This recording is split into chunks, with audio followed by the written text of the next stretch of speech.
Hey y'all, welcome back to Real Talk. With real siblings.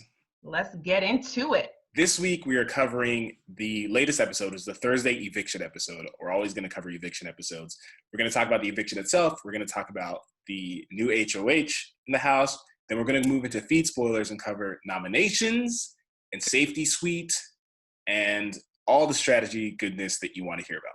So let's get to it. But first, I have to get this off my chest. I have so much beef with CBS.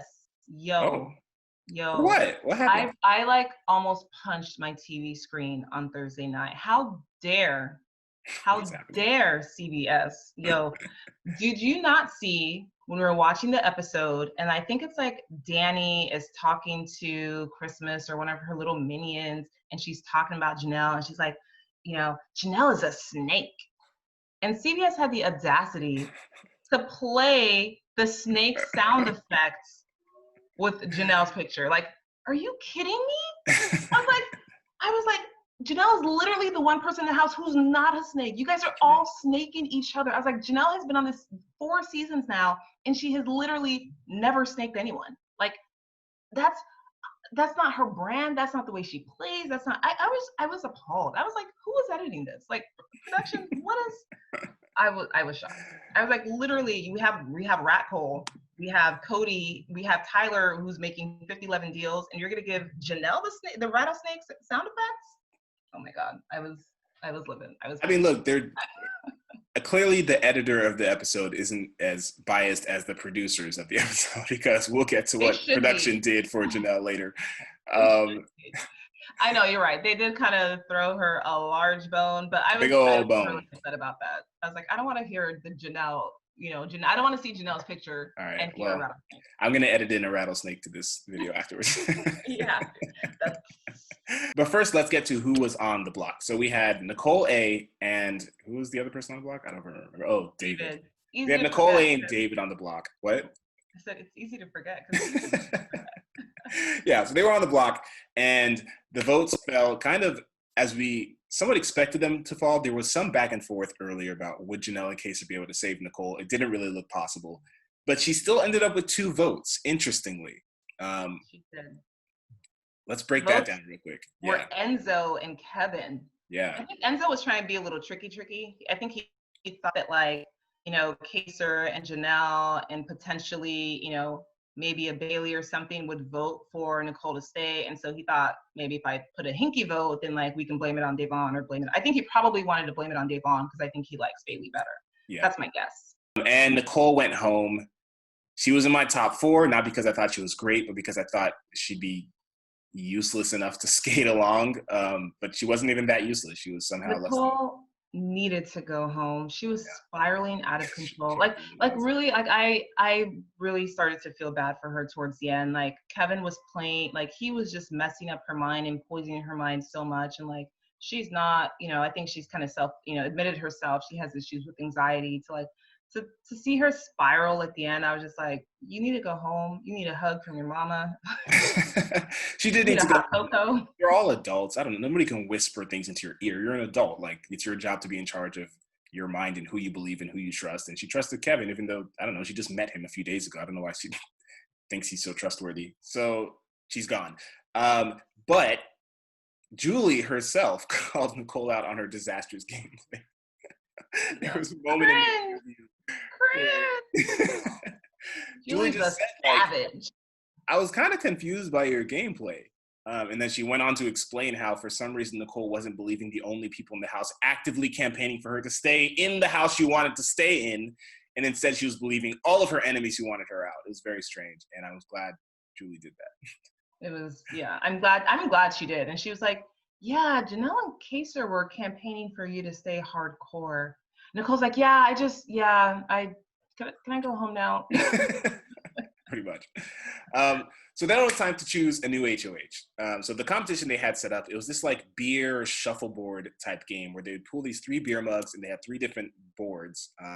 The boards had numbers ranging from 1 to 5. The furthest range was 5, and it was a smaller slice of the board, and the closest range was 1. It was a bigger chunk of the board. And they have to slide the beer across and get as many points as they can. 1 beer for each board. And then they have to hit a buzzer to time in. So, if two people got the same score, the time would differentiate. They had 30 seconds to do it. And, Julie gives them the rules. And, she says, okay, the order of players, was randomly selected. And so we see the order. I'm not even complaining because this is exactly actually what I wanted. I love it. We see this random order. And I don't know who was first, but do you remember who was first? Somebody was first. Maybe Ian or but something. The most important thing, it's like Ian or somebody was first. The most important thing is that Kaser and Janelle are last. It's like Janelle is second to last and Kaser is last. And actually, I think right before, was it Bailey? Tyler was before them. Was it Tyler? Okay. Yeah. So let's go, Allison Groder. We're going to give you a round of applause. That's the kind of rigging and corruption we like to see in this game. Stick to that. I'm so here for it. Stick to it. I loved it. I know. We all kind of assume they rigged the game. We've seen it in the past, but when you say it's a random order and Janelle and Kaser are last, come on, man. All right. And they're last in alphabetical, it's Janelle, Dan, Kaser, the way we say Janelle and Kaser. It's not like Kaser and Janelle, because nobody would ever say hey, put Kaser and Janelle at the end. You'd be like, no, put Janelle and Kaser at the end. Yeah. Obvious. I love it. Good job. Good job, CBS production. That's what we like to see. Look, unfortunately, didn't work out. Nope. Didn't work out. So I mean, they're all kind of sliding, and they're all kind of, getting somewhat low scores. Tyler goes and beasts it. He gets a score of, was it 12? 12, yeah, which is damn good. The highest score you can get is 15. So he gets a 12. Yeah. He's in a good spot. Janelle goes in and Janelle's such a beast, and she gets so close. She gets an 11, and you're just like, oh God, okay, at least we got Kaser, so Kaser's last, and he goes, he throws and slides that first mug, and he overshoots. It falls off, so that's 0 points. And mathematically, he can't get there. He can't get to the most. And it was his first throw, and I felt like I was connected with all of Big Brother as we just just let out this disappointed sigh. It sucked. It sucked so bad. Yeah. So Tyler's the HOH. Tyler's HOH, and we can just skip straight to nominations because we all know who he nominated. Drum roll, please. Just kidding, Janelle and Kaser. I was gonna say Keisha. She's been out the house. Who did we wish he nominated? Nicole, Cody and Rat Cole. Who did he actually nominate? America's favorites, Janelle and Kaser. The royal duo. Yeah, so Janelle and Kaser are on the block. We have the nominations. Then we're going to move into the safety suite competition. At this point, most of the houses already redeemed their safety suite. So it's kind of a formality. Janelle and Kaser both used theirs week 1, so they can't save themselves, and all of their allies have used it as well. So we have a few people play, or maybe only one person plays. I know Enzo played for sure because he won. So and then he saved Christmas. Yeah. Jinx.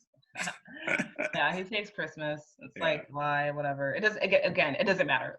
No one who played in the safety seat, no one was gonna save Janelle and Kaser. So and that, Tyler nominating them was a foregone conclusion. So it really was all, formalities at that point. Yeah.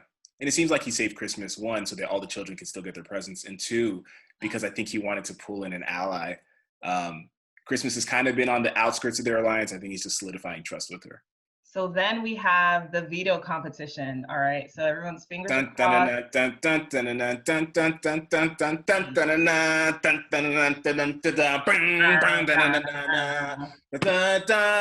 Janelle and Kaser lost.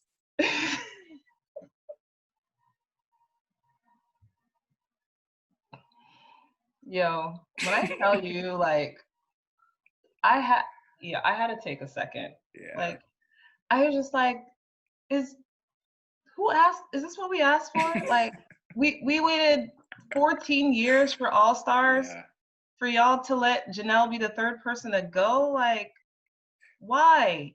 To be honest, though, I can't be too mad. Seeing how they rigged that last game, we haven't seen the video yet. Cody won it.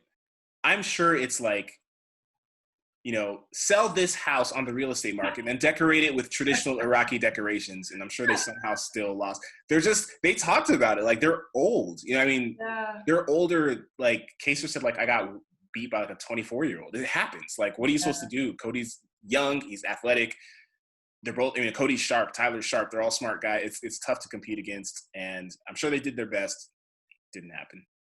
Oh, yeah, that was tough to see. That was because, like, I mean, we're used to Janelle in All Stars, Janelle in season 6. Like, she brought it when her back was against the wall. That's when that was her time to shine. Even James Yeah. Ryan's tweeted that, was like, "Hey, like, it's not Yeah. over yet. Like, they're nominated, but yo, let's wait to the veto because this is when Janelle turns it up." I And know. I'm sure she did. I'm sure Kaser turned it up, but Hmm.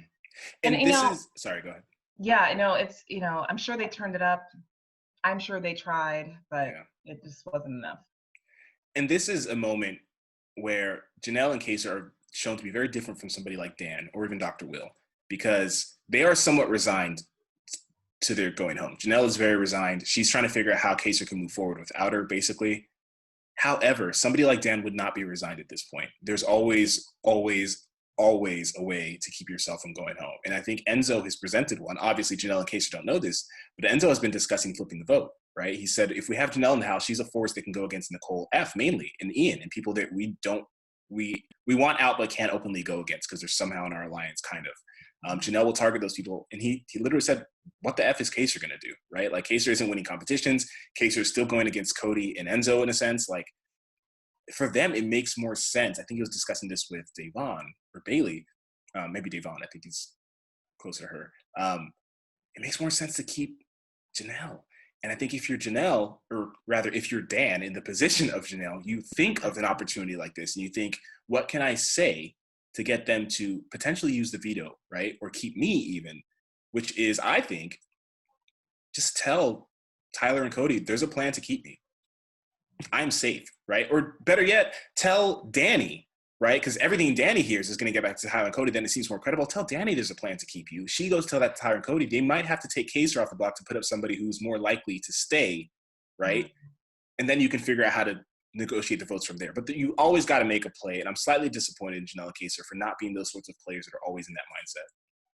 You're right. That's true. I think they are a bit resigned. I think it's also because, they knew coming in, they talked about, they're like, we knew coming in, there was a slim to none chance we were going to win. Like, Yeah. the target is too big.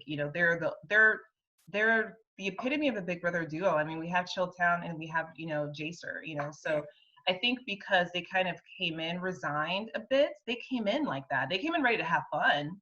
But I don't think they came in with a Dan mindset, or like what a Dr. Will mindset would be, or what a Derek mindset would be, which is, crush it at all costs, win at all costs. I think they're like, yeah, I certainly want to win, but it's going to be an uphill battle, and let's just have fun, and I think they did. I think, they're having a lot of fun, but I also love the way they have reacted.